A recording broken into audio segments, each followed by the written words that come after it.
Hello everybody, Tyculra here, and welcome back to more The Legend of Zelda Skyward Sword. Last time, we won the wing ceremony, and Zelda was taken away by a large black tornado. This time, we're going to follow the character we followed last time and enter the goddess statue. I should warn you, once again, this will be a little bit cutscene heavy, though not as cutscene heavy as the last episode was. We will get into a little bit more gameplay this time around. So, without further ado, let's just jump right into it and head into the goddess statue.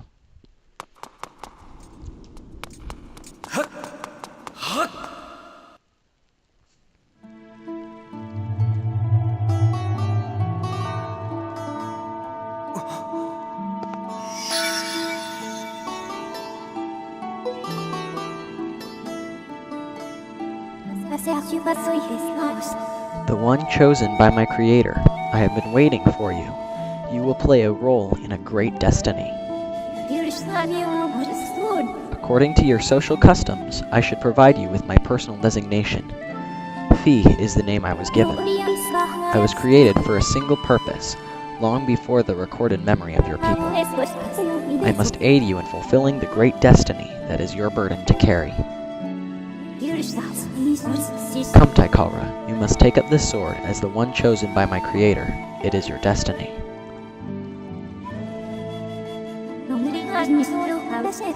The strange dreams troubling your sleep, my sudden appearance, uncertainty surrounding the fate of the one you hold dear. Under the circumstances, it is only logical that you would exhibit some apprehension. To minimize your uncertainty, allow me to share some information. My projections indicate that this information has a high probability of altering your current emotional state. The one you seek, Honorable Zelda, is still alive.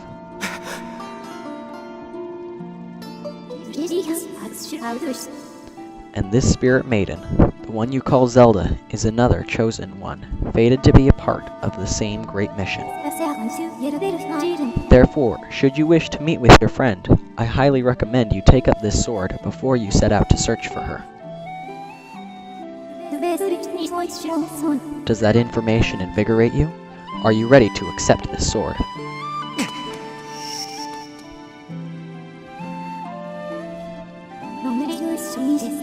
It seems that further persuasive measures will not be required. In the name of my creator, draw the sword and raise it skyward. So, we now must approach the sword, and you get to actually draw the sword yourself, which is a nice touch. You gotta pull it up, and here we go. She says to raise it skyward, so do that. The sword will charge with a special light.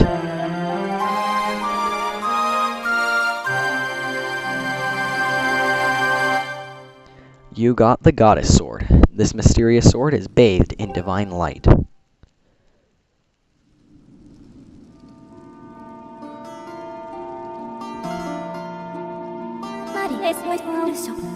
Recognition complete. Master. Tyculra, my master.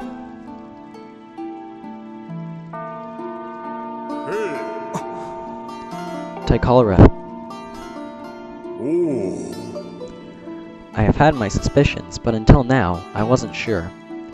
Yet here we are in the Chamber of the Sword, the very place where it was foretold the youth of legend would one day appear.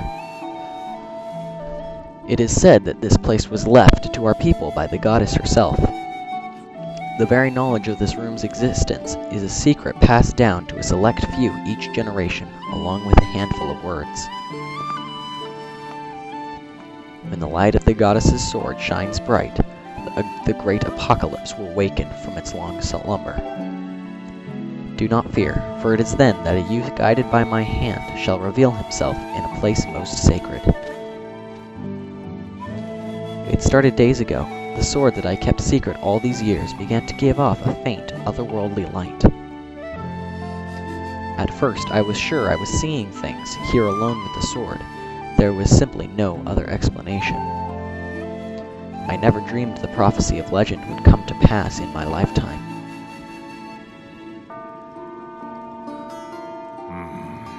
The words I have sworn to keep secret are coming true before my very eyes. The youth will be guided by one born of the blade, one who is also youthful in likeness, yet wise with knowledge immeasurable. Ah, yes, the oral tradition, one of the most reliable methods in information retention and transmission. They apparently never played telephone. It appears that critical sections of the passage have been lost over the generations.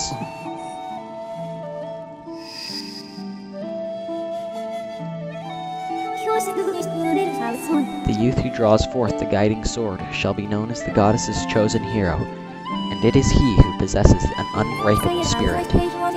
He shall be burdened with the task of abolishing the shadow of the apocalypse from the land. Such is his destiny.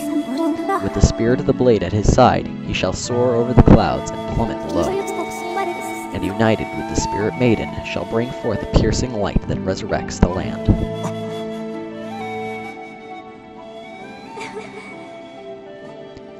Some of Father's old texts talk about a place called the Surface.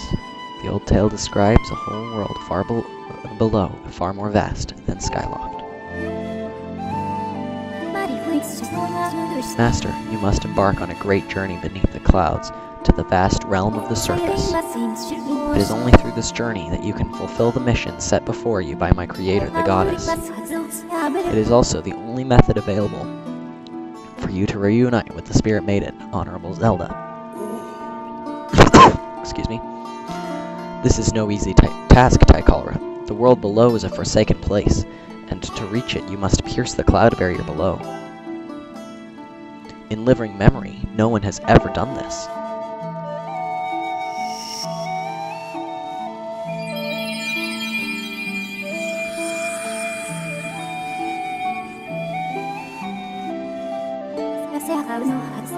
This tablet will illuminate a path through the clouds to the land below.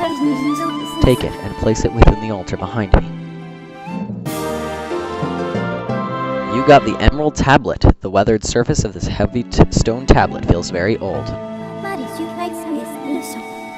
Master, the first thing you must do is hit the crest sitting in this room with the Skyward strike. These blasts are formed of pure energy that charges with your blade. Excuse me again. When you lift it skyward.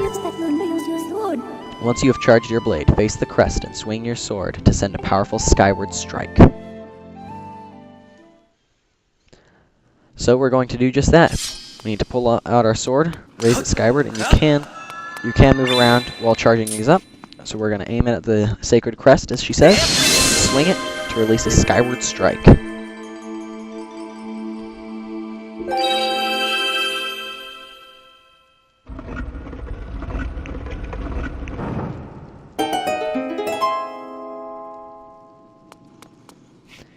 And as we examine it, it would appear that we can put our stone tablet into this wall here.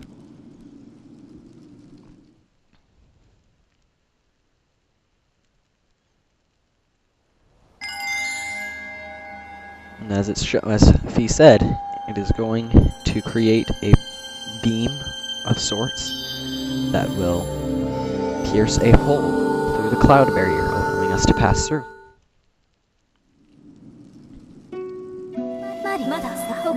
Master Tycholra, it is done. Until now, a cloud barrier created by the goddess has separated the world you know from the one below. The tablet you placed in the altar has opened a small rift in the barrier. You can now use it to travel through the clouds to the realm below. I have recognized you as my master, and so it is my duty to follow you wherever you may go. I reside within your sword and will accompany you in your travels. Press down to summon me whenever you require assistance.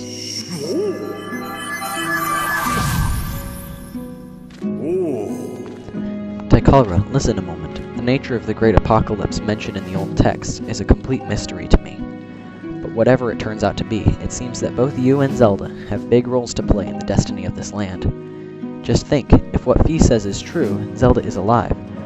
Alive, and no doubt coming to terms with whatever it is the goddess has in store for her. You should heed the call of destiny. I don't know what dangers you have to face, Tycholra, especially down there.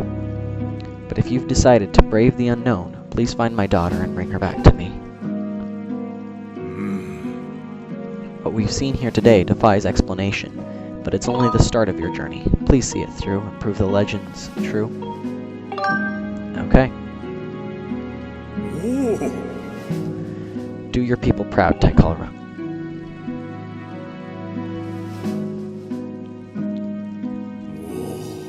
Dawn is drawing near. It has been a long night for the both of us, hasn't it? You have a great journey before you, Tycholra, and those clothes, they don't look up to the task. The uniform you were to receive for winning the race should be ready by now. A sturdy uniform like that will prove much more suitable for a long journey. You'd better change before you go.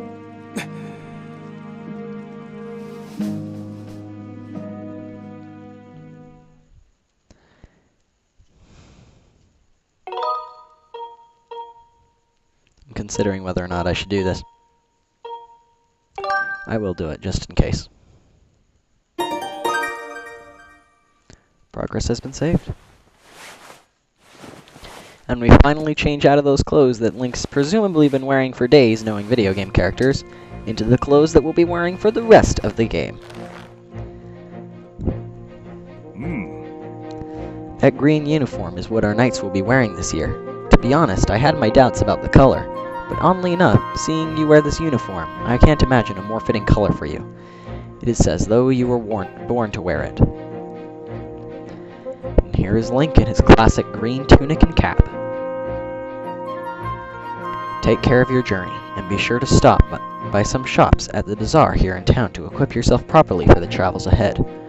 I will return to my quarters to see if I can glean more useful information from the ancient texts. You are always welcome to stop by if you have questions. You and Zelda shall be in my prayers. May the goddess watch over and guide you both.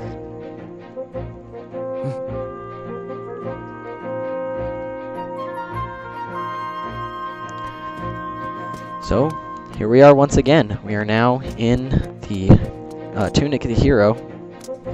For those of you who have seen past Zelda games, this is his very iconic outfit that he has always worn from the very beginning. Tycholra.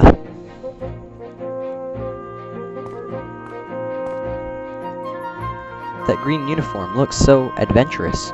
You sure look like a knight now. The headmaster said you're heading out to look for Zelda. You're really something else. I could never imagine myself doing what you're about to do. I put a lot of work into making this. You should take it with you. You got the adventure pouch. You can store all kinds of useful items in this handy piece of gear. So, at the moment it has 4 slots. It's an adventure pouch used for adventures.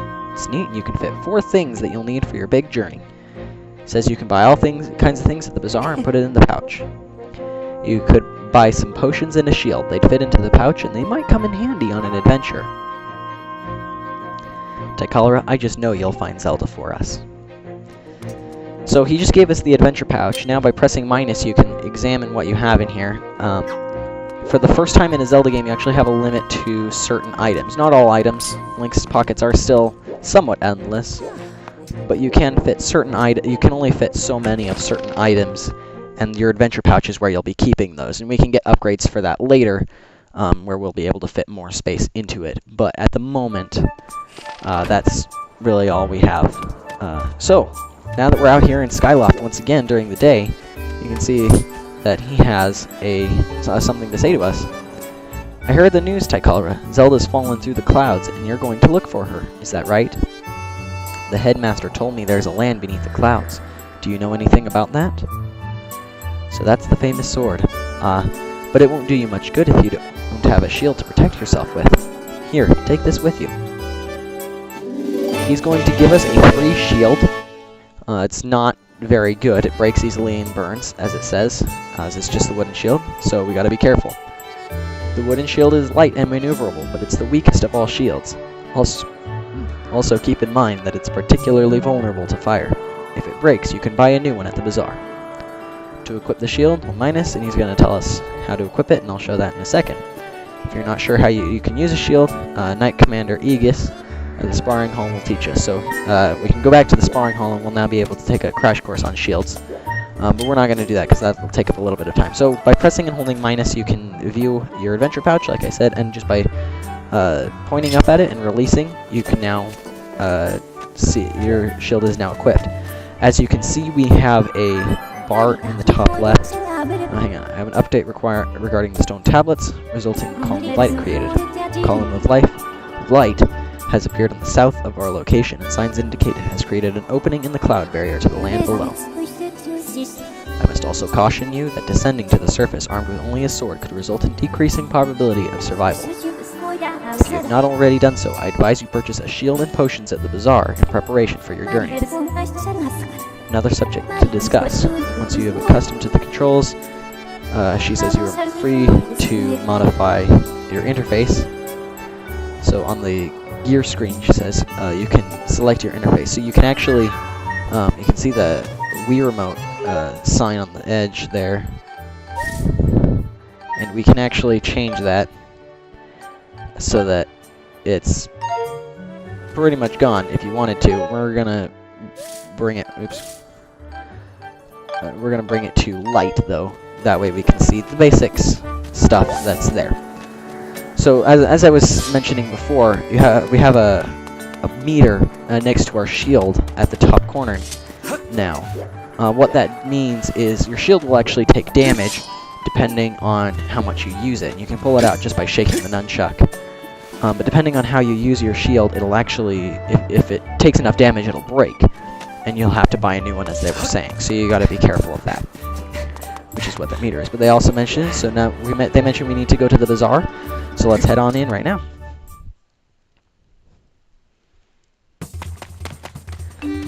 So they mentioned we need a shield, which we already have. But she also said that we may want some potions. What's this? What is it that my eyes behold? A young man, what calamitous visions appear before me? You may choose not to believe me, but my eyes foresee a hazardous, thorny road ahead for you. But I can foresee what will befall you, for I am a fortune teller. Trust my piercing eyes. I don't really want to. So this is the fortune teller. He acts very similarly to the Sheikah Stone, although instead of puzzles, he'll tell you story-wise where you generally need to go next. So if you're ever stumped, you can come here as well, if you want to. So here we are in the bazaar. There's a lot of things that we can do here. I'm not sure what this place is. I never found any use of it. I may look that up later on for the Let's Play. Over here is the gear shop, where we can upgrade certain items as well as repair our shield should we need to. This is our item check, where we can take items from our adventure pouch and store them here in case our adventure pouch gets too full. This is your basic shop, where you have items such as bombs, arrows, and whatnot, which we can't actually do anything with at the moment, but you can buy another shield here should yours break. And the place we really want to go to at the moment is the potion shop. Talking to her, hey you there, yes you, the adorable boy with the golden hair. Welcome to the potion shop. You can drink our potions when you're injured to fill up your hearts. Hey you, you're one of those knights, aren't you? Or one in training at least. Let me tell you, one look at you, and I can tell you need my potions by the cauldronful. So don't try to slink away without stocking up. Oh dear, I forgot to ask you. I forgot to ask if you have an empty bottle on you. Just so you know, I can't sell you a potion if you don't have an empty bottle to pour it into. For some reason I like you though, so I'll give you a spare empty bottle I've been keeping here in the stall. Oh, it's nothing, it's my little gift. You won't hear me say this often, but you can put other things besides potions in an empty bottle, so it's a useful thing to carry around. So she is going to give us our free empty bottle, and these things are extremely useful throughout the entire series. They've always been useful throughout the entire series. I believe in this game there are 4 of them. Don't quote me on that, I'm not sure. But I'm pretty sure there's 4. So we can put, as she says, we can put potions in here, but there's lots of other things that we're able to put in here. And she's going to tell us that if our adventure pouch gets full, we can take it to the item check. So now we have a bottle in our pouch, so that'll be very helpful to us later on. We can now purchase potions here. This potion is, quite frankly, completely useless. It's stamina potion, which will make your stamina bar be completely refilled, but with stamina fruit everywhere, you will never need this. Red potion heals health. I don't remember what blue potion it does. Purple... I don't remember what the rest of these potions do, honestly. I never used them in my personal playthrough. But we do want to purchase some red potion here really fast, because it's very helpful, especially at the beginning of the game. It will replenish 8 hearts, so we can get some just for 20 rupees. It's real cheap. So we do want to take care of that first. Thank you, sweetie. If you want a potion powered up, go see my husband, and he can make something up for you. So this is a new mechanic for Skyward Sword. It's different from the rest of the Zelda series. You can basically power up your potions through this guy, but you need certain materials that we don't have access to yet in order to do so. But you can make your potions have either bonus effects. I think the red potion powered up will grant more hearts instead of just 8. But we don't really need to do that at the moment. There's not really anything we can do about that at the moment. So that took a lot longer than I was expecting. So I think we're going to end off things right here. Next time on The Legend of Zelda Skyward Sword, we'll be heading off to the Pillar of Light that created the hole in the clouds, and we'll be landing on the surface. I will see you guys then. Bye.